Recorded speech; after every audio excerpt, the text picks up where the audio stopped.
नमस्कार बच्चों, मेरे YouTube channel Gyanvardhan by Rita Yadav में आप सभी का हार्दिक अभिनंदन है।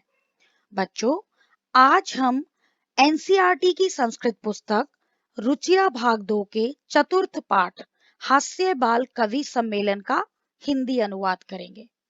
जैसा कि आप देख रहे हैं, पाठ के आरंभ में लिखा गया है अव्यय प्रयोगः, अर्थात इस पाठ में अधिकतर अव्यय शब्दों का प्रयोग किया गया है।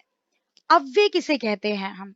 तो अव्यय के विषय में हम ये कहेंगे, किसी भी भाषा के वे शब्द अव्यय होते हैं जिनके रूप में किसी भी प्रकार से लिंग, वचन, पुरुष, कारक, काल आदि के कारण कोई विकार उत्पन्न नहीं होता या कोई परिवर्तन नहीं होता। ऐसे शब्द हर स्थिति में अपने मूल रूप में ही रहते हैं। जैसे कि यहाँ आप देख रहे हैं अधः, अधः का अर्थ है नीचे, ऊपरी, ऊपरी का अर्थ है ऊपर, च और जो ऐसे शब्द होते हैं जो किसी भी रूप में परिवर्तित नहीं होते, ये समान बने रहते हैं, अपने मूल रूप में बने रहते हैं, ऐसे शब्दों को हम अव्यय शब्द कहते हैं। तो अब हम पाठ का प्रारंभ करते हैं। हास्य बाल कवि सम्मेलन।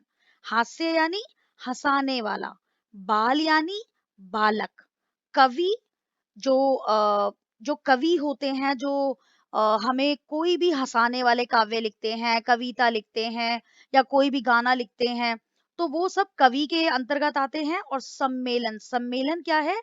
जहाँ पर बहुत सारे लोग एकत्रित होते हैं और वहां पर कोई चाहे वो गीत का प्रोग्राम हो, चाहे वो कोई भी संगीत का प्रोग्राम हो या कोई भी ड्रामा हो, कोई भी नाटक हो, ऐसे जो सम्मेलन होते हैं, तो ऐसे ही यहाँ पर हास्य बाल कवि सम्मेलन, अर्थात जो बाल कवि हैं, बालक कवि हैं, उनके द्वारा प्रस्तुत किया जाने वाला हास्य सम्मेलन, जिसका कि आयोजन किया गया है। अब हम पाठ का अनुवाद करते हैं। विविध वेशभूषा धारिणः। विविध का मतलब क्या है? विभिन्न प्रकार की। वेशभूषा धारिणा यानी वेशभूषा को धारण किए हुए। वेशभूषा क्या है? अलग अलग तरह के कपड़े पहने हुए हैं जिन्होंने। चत्वारः चार, बालक वय बालक, मंचस्य उपरि उपविष्टा सन्ति। मंचस्य यानी मंच के ऊपर, मंच क्या होता है? स्टेज। उपरि ऊपर, उपविष्टाः सन्ति बैठे हुए हैं। विभिन्न वेशभूषा को धारण किए हुए चार बालक मंच के ऊपर बैठे हुए हैं। अधः नीचे, श्रोतारः श्रोतागण, श्रोतागण इट मीन्स ऑडियंस, नीचे श्रोतागण, हास्य कविता श्रवणाय, हास्य कविता को सुनने के लिए, उत्सुकाः सन्ति, उत्सुक है, बहुत एक्साइटेड है। कोलाहलम कुर्वन्ति च, और शोर मचा रही है। कोलाहलम शोर कर रही है।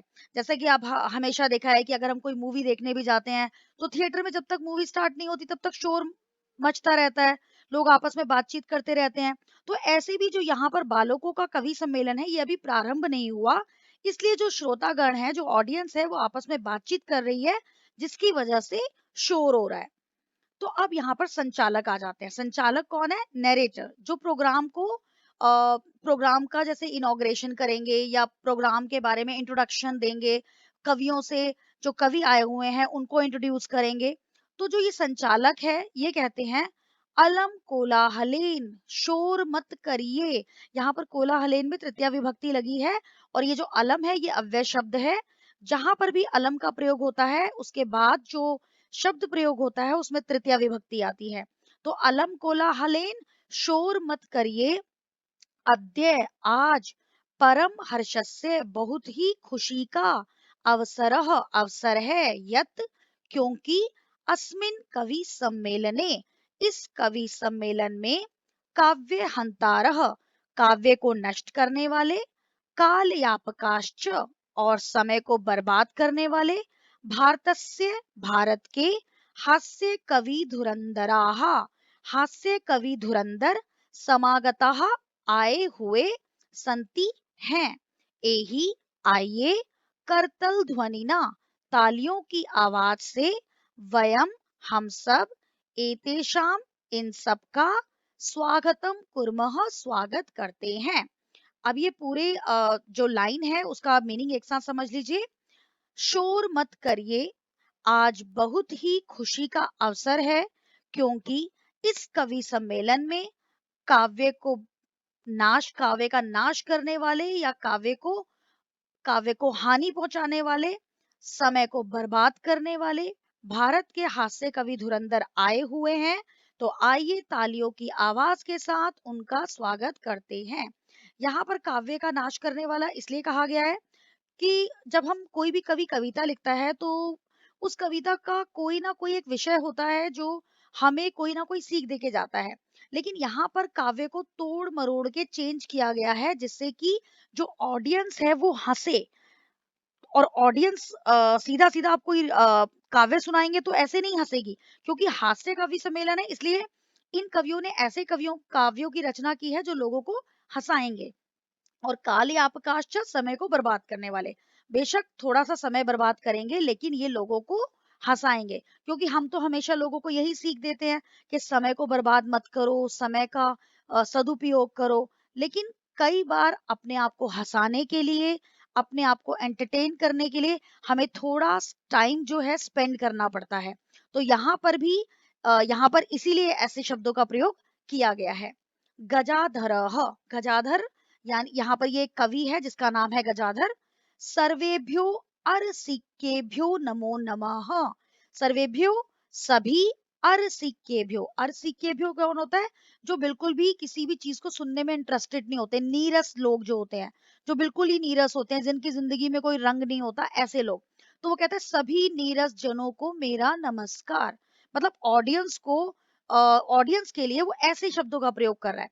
तो गजाधर कहता है सभी अरसिक जनों को या सभी नीरस जनों को मेरा नमस्कार। प्रथमम तावत, पहले तो अहम, मैं, आधुनिकम वैद्यम, आधुनिक वैद्य को उद्देश्य लक्ष्य करके या उद्देश्य करके स्वकीयम काव्यम श्रावयामि, अपना काव्य सुनाऊंगा या सुनाता हूँ। सबसे पहले तो मैं आधुनिक वैद्य को उद्देश्य करके या लक्ष्य करके अपना काव्य सुनाता हूँ। अब ये कह रहा है कि मैं आजकल के जो मॉडर्न डॉक्टर हैं, मैं उनके ऊपर आधारित है मेरा काव्य, तो मैं आपको पहले वो काव्य सुनाता हूँ। तो अब गजधर अपना काव्य सुनाना प्रारंभ करता है। वैद्यराज, वैद्यराज यानी वैद्यों के राजा, वैद्यों के राजा। नमस्तुभ्यम, नमस्कार है। यमराज सहोदरम, यमराज के भाई को। हे वैद्यराज, यमराज के भाई तुम्हें मेरा नमस्कार है। अब वैद्यराज के लिए उसने विशेषण शब्द का प्रयोग किया गया है, यमराज का भाई। वैद्यराज की तुलना किससे की है? यमराज से, कि यमराज का भाई है। जैसे यमराज लोगों को मारने आता है, प्राणों का हरण करने आता है, वैसे ही आधुनिक युग में ये जो वैद्यराज है ये यमराज का ही काम कर रहा है। तो वो कहता है हे वैद्यराज, यमराज के भाई, आपको मेरा नमस्कार। यमस्तु हरति प्राणान, यमराज तो केवल प्राणों को हरता है। वैद्य प्राणान धनानि च, वैद्य तो प्राणों के साथ साथ धन भी ले जाता है। यमस्तु यानी यमराज तो, हरति हरता है, प्राणान प्राणों को, वैद्य वैद्य, प्राणान धनानि च, और वैद्य किस किस का हरण करता है? प्राणों का भी और साथ में धन का भी। सर्वई उच्चई हसंती, सब जोर से हंसते हैं। दोबारा सुन लीजिए। वैद्यराज, हे वैद्यराज, यमराज के भाई, आपको मेरा नमस्कार। यमराज तो प्राणों को हरता है, आप तो प्राणों के साथ साथ धन को भी हरते हैं, यानी धन भी ले जाते हैं, और सब जोर जोर से हंसते हैं। यानी आजकल के डॉक्टर्स क्या करते हैं कि पेशेंट का इलाज करते हैं, एक दिन उसे नॉर्मल दवाई देते हैं, दूसरे दिन फिर नॉर्मल दवाई देते हैं, 3-4 दिन बाद क्या कहते हैं कि आप सारा ब्लड टेस्ट कराओ, ये कराओ। तो ऐसे करके आजकल के जो डॉक्टर्स हैं वो पैसे अपना बिल बनाते रहते हैं और पेशेंट्स को कंफ्यूज करते रहते हैं कि नहीं वो अभी तक ठीक नहीं हुआ। तो वो कहते हैं आजकल के जो वैद्य हैं वो भी यमराज का ही काम कर रहे हैं, कि जानबूझ के दवाइयां देते रहते हैं, देते रहते हैं, देते रहते हैं। और कई बार ऐसा होता है कि जरूरत से ज्यादा दवाइयां खाने की वजह से उस इंसान की मृत्यु हो जाती है। इसलिए यहाँ पर जो ये गजाधर नाम का कवि है, इसने वैद्यराज की तुलना यमराज के भाई से की। अब कालांतक नामक कवि आ जाता है, और कालांतक नामक कवि जो है, अब वो अपना काव्य सुनाएगा। तो वो क्या कहता है? अरे वैद्य अस्तु सर्वत्र, अरे वैद्य तो हर तरफ हैं, यानी दुनिया के किसी भी कोने में चले जाओ, डॉक्टर तो आपको मिलेंगे ही मिलेंगे। वैद्य अस्तु सर्वत्र, वैद्य तो हर तरफ है, चारों तरफ है। परंतु न ते मादृशा, परंतु नहीं है मादृशा उनमें से मेरे जैसा कुशला, कुशल जनसंख्या निवारणे, जनसंख्या को निवारण करने वाला। वैद्य तो सब और है, परंतु उनमें से मेरे जैसा कुशल जनसंख्या निवारण में कोई नहीं है। जनसंख्या निवारण क्या है?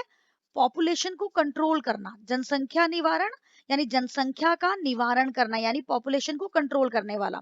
तो कहता है वैद्य तो दुनिया के हर कोने में है, परंतु उनमें से मेरे जैसा जो एक्सपर्ट कोई नहीं होगा जो पूरी पॉपुलेशन को कंट्रोल कर ले। ममापि काव्यम इदम शृण्वन्तु भवन्तः, ममापि मेरे भी काव्यम काव्य को इदम अब शृण्वन्तु सुनिए भवन्तः आप लोग, तो आप लोग मेरे भी काव्य को सुनिए। चितां प्रज्वलितां दृष्ट्वा वैद्यो विस्मय आगतः, न अहं गतो न मे भ्राता कस्य इदं हस्तलाघवम्। अब चिताम प्रज्वलिताम, चिताम क्या होता है? जहां पर डेड बॉडी को जलाया जाता है, जो चिता होती है, लकड़ियों की चिता बनाई जाती है जिस पर डेड बॉडी को जलाया जाता है, तो वो चिताम प्रज्वलिताम, चिता को जलते हुए दृष्टवा देखकर, वैद्यो वैद्य विस्मय आगतः आश्चर्यचकित हो गया, विस्मय यानी आश्चर्यचकित, और आगतः हो गया। जलती हुई चिता को देखकर, हम प्रज्वलिता का मीनिंग पहले लेते हैं, जलती हुई चिता को देखकर वैद्य आश्चर्यचकित हो गया। न अहम गतो, न मैं गया, न मे भ्राता, न मेरा भाई गया, कस्य इदम हस्तलाघवम, तो ये किसके हाथ की सफाई है? सर्वे पुनः हसंती, सब फिर से हंसते हैं। अब जो ये वैद्य है, इसने जब जलती हुई चिता को देखा तो ये बड़ा आश्चर्यचकित हो गया। कहते हैं ना तो मैं इसका इलाज करने गया, ना मेरा भाई गया, फिर और कौन सा तीसरा आ गया है जो हमारे जैसे ही लोगों के पैसे लूटता है और उनकी जान ले लेता है। तो इस प्रकार सब उनके इस काव्य को सुनकर फिर हंसते हैं। दोबारा सुन लीजिए एक बार। जलती हुई चिता को देखकर वैद्य आश्चर्यचकित हो गया, ना मैं गया ना मेरा भाई गया, तो ये भला किसके हाथ की सफाई है? तुंदिलह, तुंदिल ये भी एक कवि है, और ये मोटी तोंद वाला कवि है। तुंदिल मतलब तोंद वाला, इसलिए इसका नाम जो है वो तुंदिल ही पड़ गया है। तुंदस्य उपरि हस्तम आवर्तयन, तुंदस्य तोंद के उपरि ऊपर, हस्तम हाथ, आवर्तयन फेरते हुए, तोंद के ऊपर हाथ फेरते हुए, क्योंकि इसकी तोंद निकली हुई है तो अपनी तोंद पे हाथ फेरते हुए। तुंदिलो अहम भो, अरे मैं तुंदिल, मैं मोटी तोंद वाला, ममापि इदम काव्यम श्रूयताम, ममापि मेरे भी इदम इस काव्यम काव्य को, श्रूयताम सुनिए, जीवने जीवन में, धार्यताम च धारण कीजिए। तुंदिल मैं, अरे मैं तुंदिल, मेरे भी इस काव्य को सुनो और जीवन में धारण करो। पर अन्नम प्राप्य, परान्नम प्राप्य, दूसरों के अन्न को प्राप्त करके, पर अन्नम यानी दूसरों के अन्न को प्राप्त करके, दुर्बुद्धे हे दुष्ट बुद्धि वालो, माँ शरीरे दयाम कुरु, माँ मतलब मत करो, शरीरे शरीर पर, दयाम दया, कुरु दया मत करो, हे दुष्ट बुद्धि वालो, दूसरों के अन्न को प्राप्त करके अपने शरीर पर दया मत करो। यानी अगर कोई आपको कुछ भी खाने के लिए सर्व करे, या कोई भी किसी भी इंसान का आपको अन्न मिल जाए, तो अपने शरीर पर बिल्कुल दया मत करो। जितना मिल रहा है उसे खा लो, चाहे आपका पेट भी भरा हुआ है तो भी उसे खा लो, क्योंकि फ्री में तो कुछ भी नहीं मिलता, इसलिए जो मिल रहा है उसे ले लो। पर अन्नम दुर्लभम लोके, दूसरों का अनाज दुर्लभता से मिलता है, लोके इस संसार में, शरीराणी पुनः पुनः, शरीर तो बार बार मिल जाते हैं। वो कहता है इस लोक में दूसरों का अनाज तो बड़ी मुश्किल से मिलता है, शरीर तो बार बार मिल जाते हैं। सर्वे पुनः अट्टहासम कुर्वन्ति, सब फिर से अट्टहास यानी ठहाका मारकर हंसते हैं। अब यहाँ पर ये कवि क्या कह रहा है? यहाँ पर ये कवि कह रहा है कि ना शरीर का क्या है, शरीर तो आज हम मरेंगे, कल हम दोबारा पैदा हो जाएंगे। तो वो कहता है शरीर इतना इंपॉर्टेंट नहीं है, इंसान के लिए खाना बहुत इंपॉर्टेंट है, क्योंकि खुद ये तोंद वाला है, तो इसको तो जितना खाने को मिल जाए, ये उतना जहां मिल जाए उतना खा लेता है, क्योंकि इसका पेट तो कभी भरता ही नहीं है। तो ये दूसरों को भी यही सलाह दे रहा है कि कभी भी किसी का खाना खाने को मिले तो उस पे, अपने शरीर पे बिल्कुल दया मत करना। आपका जो शरीर है ना, वो जस्ट लाइक अ डस्टबिन, आपका जो शरीर है वो बिल्कुल कूड़े के डिब्बे की तरह है। उसमें जितना मर्जी जैसा जो भी है सब कुछ डालते रहो और अपना पेट भरते रहो, क्योंकि जो चीज हमें मिल रही है वो दोबारा नहीं मिलेगी। एक बार हम इसका अनुवाद फिर कर लेते हैं। हे दुष्ट बुद्धि वालों, दूसरों के अनाज को प्राप्त करके अपने शरीर पर दया मत करो। दूसरों का अनाज इस संसार में बड़ी मुश्किल से मिलता है, शरीर तो बार बार मिल जाते हैं। सभी फिर से ठहाका मारकर हंसते हैं। धुंध। अब एक और कवि है धुंध। तो धुंध कहता है, अरे भवंत जानन्ति एव यद आधुनिकाः वैज्ञानिका प्लूटो ग्रहम न स्वीकुर्वन्ति। अरे आप लोग जानते हैं, भवंतः आप लोग, जानन्ति जानते हो, एवं यद कि आप लोग तो जानते ही हो कि आधुनिकाः वैज्ञानिका आधुनिक वैज्ञानिक प्लूटो ग्रहम न स्वीकुर्वन्ति प्लूटो को ग्रह नहीं स्वीकार करते। तेषाम मते उनके अनुसार अष्ट एव ग्रहा 8 ही ग्रह हैं। ग्रह क्या होता है? प्लैनेट्स। किंतु मन मतेन परंतु मेरे अनुसार 10 ग्रहा संति 10 ग्रह होते हैं। अब धुंध कहता है, अरे आप लोग तो जानते ही हैं कि आधुनिक वैज्ञानिक प्लूटो को ग्रह नहीं स्वीकार करते। उनके अनुसार 8 ही ग्रह हैं, किंतु मेरे अनुसार तो 10 ग्रह होते हैं। अब ये कहता है, धुंध कहता है कि जैसा तो आप लोग तो सब जानते ही हैं कि जो आधुनिक वैज्ञानिक है, हमारे जितने भी ये सारे रिसर्चर्स हैं, साइंटिस्ट हैं, वो प्लूटो को प्लैनेट नहीं मानते। वो क्या कहते हैं कि हमारे सिर्फ 8 प्लैनेट हैं, 8 प्लैनेट्स हैं। लेकिन वो कहता है, मैं तो ये कहता हूँ कि भाई 10 प्लैनेट होते हैं, 10 ग्रह होते हैं। तो जो श्रोतागण सुन रहे हैं, ऑडियंस सुन रही है, तो श्रोतागण क्या कहते हैं?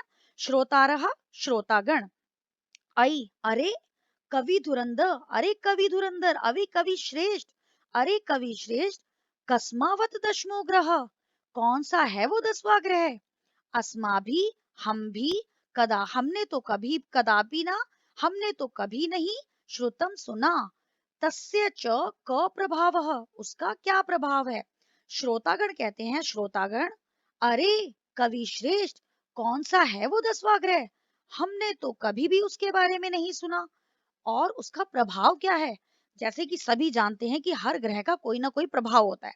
तो ऑडियंस जो है वो बड़ी आश्चर्यचकित हो गई और वो ये पूछने लगी, अरे कविश्री जरा बताइए तो सही, वो 10वां ग्रह है कौन सा और उस ग्रह का प्रभाव क्या है? यानी वो हमारे लिए लाभकारी है या हानिकारक है? तो धुंध कवि कहता है, धुंधः सावधान मनसा शृण्वन्तु, सावधान मन से सुनो, यानी फुल कंसंट्रेशन से मेरी बात को सुनो। भवन्तः आप लोग, दशम ग्रहस्य वैशिष्ट्यम, 10वें ग्रह की विशेषता को सा आप लोग, भवन्तः को हम पहले लेंगे, आप लोग सावधान मन से सुनिए 10वें ग्रह की विशेषता को। सदा वक्रः, हमेशा टेढ़ा, सदा क्रूरः, हमेशा निर्दयी क्रोधित, सदा मान धन आपः, हमेशा मान यानी सम्मान, धन आपः यानी पैसों को नुकसान पहुंचाने वाला, धन का नाश करने वाला, हमेशा टेढ़ा, हमेशा निर्दयी, हमेशा सम्मान और धन का नाश करने वाला, कन्या राशि स्थितो, कन्या कन्या की राशि, कन्या की राशि में स्थितो स्थित, नित्य हमेशा, जमाता जमाई, दशमो ग्रह 10वां ग्रह है। कहता है हमेशा टेढ़ा, हमेशा निर्दयी, हमेशा सम्मान और धन को नाश करने वाला, नष्ट करने वाला, कन्या राशि में स्थित, हमेशा जमाई जो है वो 10वां ग्रह होता है। अब ये कहता है कोई प्लैनेट व्लैनेट जो है ना वो सब कुछ नहीं होते। जो ये 10वां ग्रह होता है ना ये तो बड़ा ही विशेषताओं वाला है। जैसे कि क्योंकि जो घर का जो जमाई होता है ना वो बहुत ही नखरे दिखाता है। एक तो इतना पैसा भी खर्च कराता है, ऊपर से इज्जत नहीं करता, हमेशा टेढ़ा ही भी मतलब हमेशा एटीट्यूड में रहता है, हमेशा निर्दयी रहता है, बेटी को आने नहीं देता, बेटी को अपनी मर्जी से कुछ करने नहीं देता। तो कहते हैं कन्या की राशि में जो ये जमाई नाम का ग्रह है ना, ये बड़ा ही गंदा ग्रह है, क्योंकि ये हमेशा सिर्फ नुकसान ही पहुंचाता है। तो कहता है मेरे लिए तो 10वां ग्रह ये जमाई है। काव्य पाठ श्रवणेन, काव्य पाठ को सुनने से उत्प्रेरितः, उत्प्रेरित एकः बालको अपि, एक बालक ने भी आशु कविताम रचयति, आशु कविता यानी तत्कालिक कविता की रचना कर दी। स हासम श्राव्यति च, और हंसकर सुनाने लगा। अब क्या हुआ, जब वहां जो ऑडियंस बैठी हुई है उस ऑडियंस में एक बच्चा भी है, उसने इन सारे कवियों के काव्य सुने और वो उससे बड़ा एक्साइटेड हो गया, बहुत मतलब इतना उत्सुक हो गया उनकी कविता पाठ को सुनकर कि उसने अपनी तात्कालिक कविता ही रच डाली। यानी ऑन द स्पॉट उसने, जैसे हम कहते हैं ना एक्सटेम्पोर होता है, जब हमें ऑन द स्पॉट कोई टॉपिक मिलता है और हमें उस पर बोलना होता है, तो आशु कविता तात्कालिक कविता यानी जो ऑन द स्पॉट उसने कविता क्रिएट कर दी, लिख दी, उसकी रचना कर दी। तो काव्य पाठ को सुनने से उत्प्रेरित एक बालक ने भी आशु कविता तत्कालिक कविता की रचना की और हंसकर सुनाने लगा। अब वो क्या कहता है, बालक, बालक कहता है श्रूयताम, सुनो, श्रूयताम भो, अरे सुनो सुनो, अरे ममापि काव्यम, मेरे भी काव्य को सुनो, सुनो मेरे भी काव्य को। गजाधरम यमम नौमी तुंदिलम चा अन्न लोलुपम दशम च ग्रहम धुंदम कालांतकम तथेव च। गजाधर, गजाधर को, यमराज को, तुंदिल को, चा अन्न लोलुपम और धन के लालची, धन के लालची तुंदिल को, दशम च ग्रहम और 10वें ग्रह को, धुंदम धुंध को, कालांतकम तथेव च और उसी प्रकार कालांतक को, नौमी मेरा नमस्कार। इसने क्या किया कि इसने सारे कवियों के, और जो कवियों ने जिनको आधार बनाकर अपने काव्य रचे थे उन सबके नाम लिखकर बस एक साधारण सा उनको नमस्कार कर दिया, और इसने कहा मैंने तो भाई एक काव्य लिख दिया। तो वो कहता है गजाधर को, यमराज को और धन के लालची तुंदिल को और 10वें ग्रह को, धुंध को, कालांत और उसी प्रकार कालांतक को मेरा नमस्कार। काव्यम श्रावयित्वा, काव्य को सुनकर, हा हा हा इति कृत्वा हस्ति, और हा हा करके हंसता है। अन्य चा अपि हसंती, और अन्य भी हंसते हैं। बही निश्रम में बाहर निकल जाते हैं। सर्वे गृहम च गच्छन्ति, और सब घर चले जाते हैं। काव्य को सुनकर हा हा करके हंसते हैं और अन्य भी हंसते हैं, बाहर निकल जाते हैं और सब घर चले जाते हैं। तो बच्चों, आज हमने हास्य बाल कवि सम्मेलन के पाठ का अनुवाद किया। ये इस पाठ मतलब ये हास्य बाल कवि सम्मेलन का भाग 1 है, और भाग 2 के अंतर्गत हम पाठ के अभ्यास प्रश्नों को करेंगे।